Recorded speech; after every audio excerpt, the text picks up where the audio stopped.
guys, what's up? E agora a gente vai começar a nossa aula de análise textual número 8, que a gente vai analisar o texto também número 8. Essa aula aqui que traz mais alguns vocabulários sobre apartamento, que traz mais novos vocabulários que complementam a aula anterior. E como você vê, a gente sempre traz aulas temáticas, uma complementando a outra, trazendo os novos vocabulários para realmente você conseguir ter uma base do inglês, uma base gramatical, uma base de vocabulário que realmente vai te levar à fluência, tá? Então a gente está sempre caminhando uma escadinha, né? Uma escada longa, mas que com vários degraus muito bem planejados, muito bem produzidos, para realmente você ter uma base. E a base é sempre o mais importante, senão vai virar uma torre de Babel, lá em cima cai tudo. Então essa base ela tem que ser muito bem solidificada e é isso que a gente está fazendo aqui. Então bora começar a nossa 8ª aula de análise textual.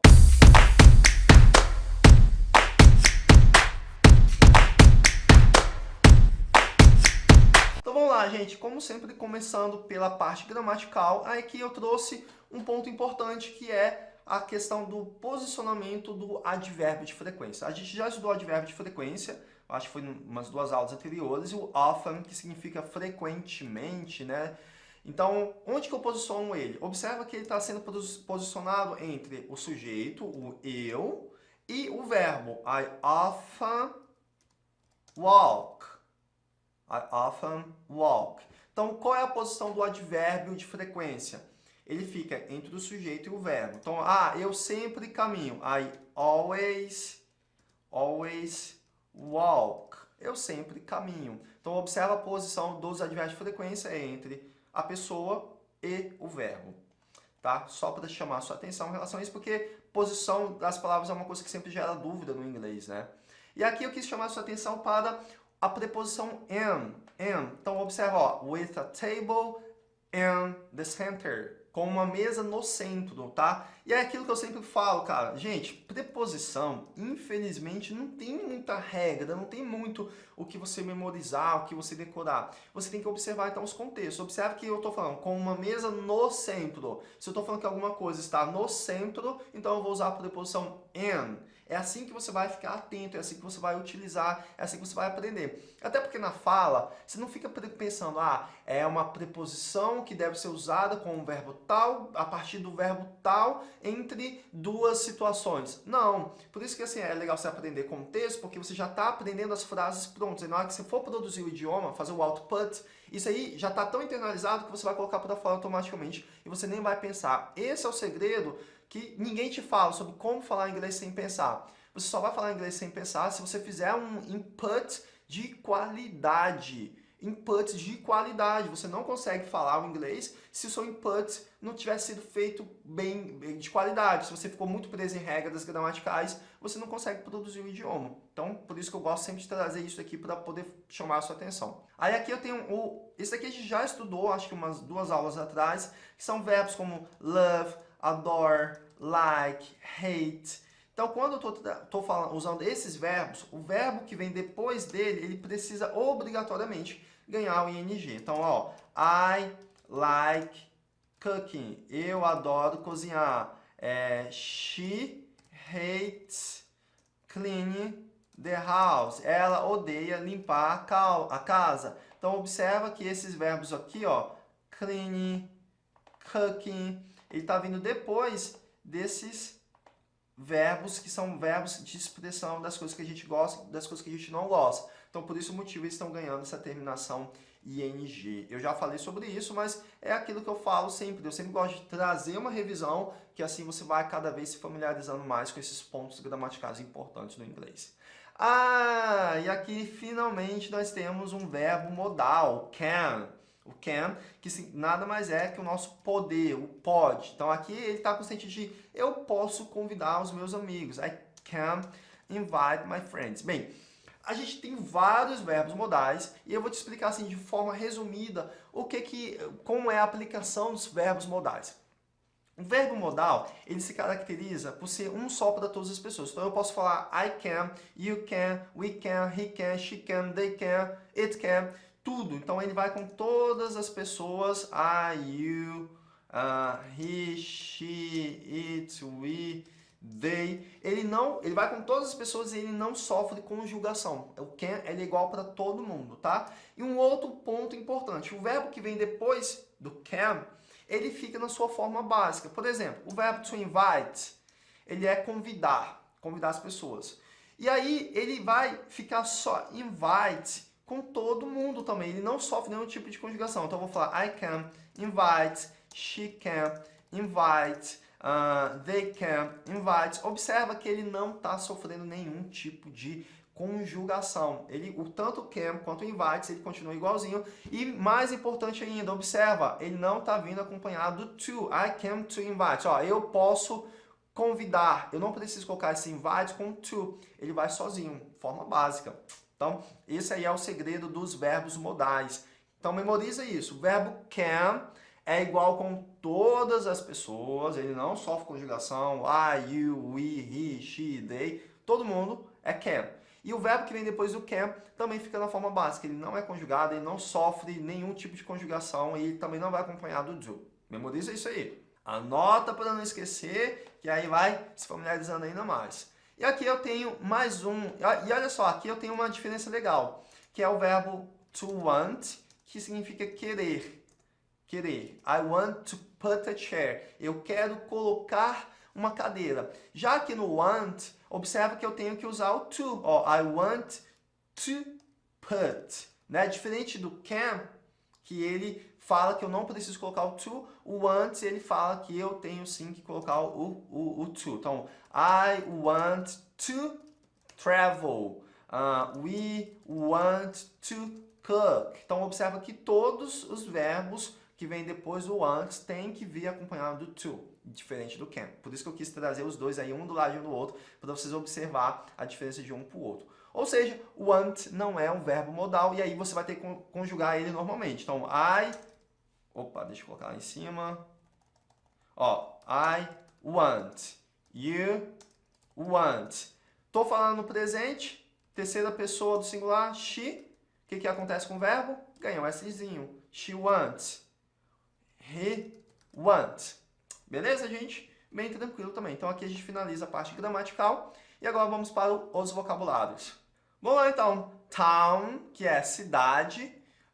Comfortable, que é confortável. Importante que a gente, comfortable, observe que é com Mzinho mesmo. Muita gente escreve comfortable com N. Não é com N, é com M, tá? Comfortable. Depois eu tenho south, que é o sul. Depois armchairs, que significa poltronas, aquelas poltronas confortáveis, né, que a gente senta. Depois eu tenho balcony, que pode ser sacada, pode ser um tipo de varanda também. To walk, e aqui eu já tenho os verbos. To walk, que é caminhar. To invite, que é convidar. To put, que é colocar, mas aqui o put, ele tem alguns segredinhos aí também, tá? Que aí vai depender se ele é um phrasal verb, o que tá vindo depois dele. Mas é aquilo que eu falo, assim, take it easy, vá com calma, pega leve, deixe que isso tudo vai aparecer para você e quando for aparecendo, eu vou chamando sua atenção. Eu não vou deixar passar batido, não. Tudo que eu trago para vocês aqui é importante. E aquilo que eu não trago, não é que não seja importante, é que naquele momento não é importante você ver, mas que lá na frente eu vou trazer, eu vou reforçar, eu vou chamar a sua atenção, tá? Então, pode confiar aqui no Titio Ronaldo, que a gente vai junto aí nessa caminhada. Eu só trago o que é relevante para aquele momento, para aquela situação, tá bom? O to sit, que é o sentar, e o can, que é aquilo que a gente aprendeu, que é o poder, né? Pode. Depois vamos analisar então aqui as pronúncias. New. Eu acho que eu já falei sobre o new antes, não lembro, mas enfim. Então não é new, igual muita gente fala new, não é new, é new, que é novo ou nova. New. Eu fico imaginando, gente, vocês nunca tiram print de eu fazer esses biquinhos, essas caretas aí, ensinando pronúncia para vocês. Não, eu corto as aulas de pronúncia aqui do nosso curso Inglês com Texto. E vocês nunca postem isso nas redes sociais, pelo amor de Deus, senão minha moral vai lá embaixo. Depois eu tenho good. Good. Mais uma vez, faz o som isolado, good. Não é good. Não é good. Eu vejo muita gente falando good. Se você fala, tudo bem, calma, take it easy. Vá com calma, você está em um processo ainda. Mas é aquilo que eu estou falando. Eu vou trazendo pontos importantes que é para o seu ouvido se acostumar, ficar atento, você começar a ensaiar, pronunciar. Mas assim, não se cobre, pelo amor de Deus, gente. Pelo amor de Deus, segura na mão do pai e fala para ele. Eu não vou me cobrar perfeição. Não precisa se cobrar. Deixe isso acontecer naturalmente, deixe isso aparecer para você. O importante é você ficar atento. Opa, peraí, eu estou falando good, mas o Ronélio falou que é good. Eu estou falando new, mas o Ronélio falou que é new. Então assim, deixa que você naturalmente vai aprender, você vai conseguir falar, tá bom? Então deixa isso acontecer, não se cobra tanto. E lembre-se, se você quiser, você pode fazer o acompanhamento VIP. Tem a minha equipe de professores que a gente vai trabalhar em cima dos textos ou de um material complementar. Se você quiser focar em pronúncia, se você quiser focar em gramática, dependendo da sua necessidade, se você quiser focar em conversação. Então, o acompanhamento VIP ele vai vir para te ajudar nesse aspecto, de ser um suporte a mais para poder te ajudar aí nessa jornada, tá bom? Então, acho que deve ter o link de WhatsApp em algum lugar aqui que você pode entrar em contato com a galera do suporte para você poder ver como que é essa aula VIP, como que você pode fazer esse acompanhamento, que pode te ajudar bastante. Depois eu tenho o because. É muito comum, eu já ouvi muitos alunos falando because. Because. E esse tudo que eu trago para vocês assim, é coisas que eu já vi, porque eu dou aula tem não sei quantos anos, já tem acho que 8, 9 anos que eu dou aula de inglês. Então assim, já tem um tempinho que eu dou aula e eu sei quais são os erros que os alunos mais cometem. Então, because é um erro muito comum. E eu já cometi esse erro também, porque eu aprendi inglês no Brasil. Então eu fui aprendendo e fui falando errado. Eu não aprendi inglês quando fui criancinha, então não foi aquela coisa natural para mim. Eu já era adolescente, então teve um certo grau de dificuldade. Então eu sei exatamente onde os alunos erram, onde eu errei. Então eu faço um caminho para vocês que é um caminho de ouro, um caminho mais fácil, tá? Então because, because, tá bom? Depois eu tenho chair. Chair, que eu quero chamar sua atenção para o CH. Chair. Olha, até hoje eu estou falando errado. Chair. Chair. É tipo tchê lá do Michel Teló, não tem? Chair, tá bom? Então fique ligado nesse CH. Depois eu tenho aqui um connect speech. I can sit in the sun. I can sit in the sun. Observa que sit in the sun, ele junta tudo e fala sit in the sun, sit in the sun. I can sit in the sun, tá? Então observa o connect speech, que talvez é onde gera mais dificuldade, onde é o desafio maior dos alunos, porque a gente está tão acostumado a falar isolado, né? I can sit in the sun. Mas não é assim que é o inglês do dia a dia, o inglês real. O inglês real é I can sit in the sun. E aí, quando você não está acostumado com essas conexões, o que acontece? Você não entende. Você acha que ele pronunciou uma palavra nova, uma palavra diferente. Mas não é a mesma palavra, só que falado do modo como eles falam de verdade. Então, por isso que é importante você ficar... E eu gosto muito de trazer esse Connect Speech, que são pontos em que passa batido do aluno. Ah, ele não falou isso. E aí ele deixa passar batido. Não, foca, fica atento nisso. Inclusive, quando termina essa aula, você pode voltar ao texto e prestar atenção nesses elementos que eu te chamei a atenção, que é uma forma de você reforçar o seu aprendizado. Gente, então é isso que eu tinha para passar para vocês aqui na nossa última análise textual.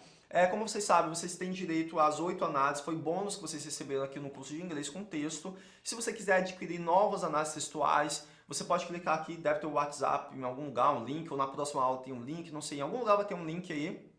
Você pode chamar a galera do suporte para saber como é que você pode adquirir as aulas extras de análise textual, os exercícios extras de neuroaprendizagem, o acesso premium ao nosso curso VIP, como que você pode ter acesso a esse curso VIP, você ter o acompanhamento do professor, enfim, a gente deixa várias possibilidades aí para poder te ajudar realmente a você ganhar a fluência muito mais rápido, tá? E aí você continua aí com os 150 textos de inglês com texto, do nosso curso de inglês com texto, para poder te dar suporte, para você poder adquirir mais vocabulário, aprender mais gramática, você aprender de uma forma natural, uma forma como realmente a gente aprende de verdade, não aquela forma que a gente fica tentando decorar um monte de coisa que não funciona. Então é isso, me despeço de você, mas eu sei que você vai estar aí comigo aí no nosso curso de inglês com texto, seja nos textos que já estão liberados, seja nas análises textuais que você vai adquirir, seja no acesso VIP, que você tem essa possibilidade. Então é isso, gente. Olha, um forte abraço e até breve. Tchau, tchau.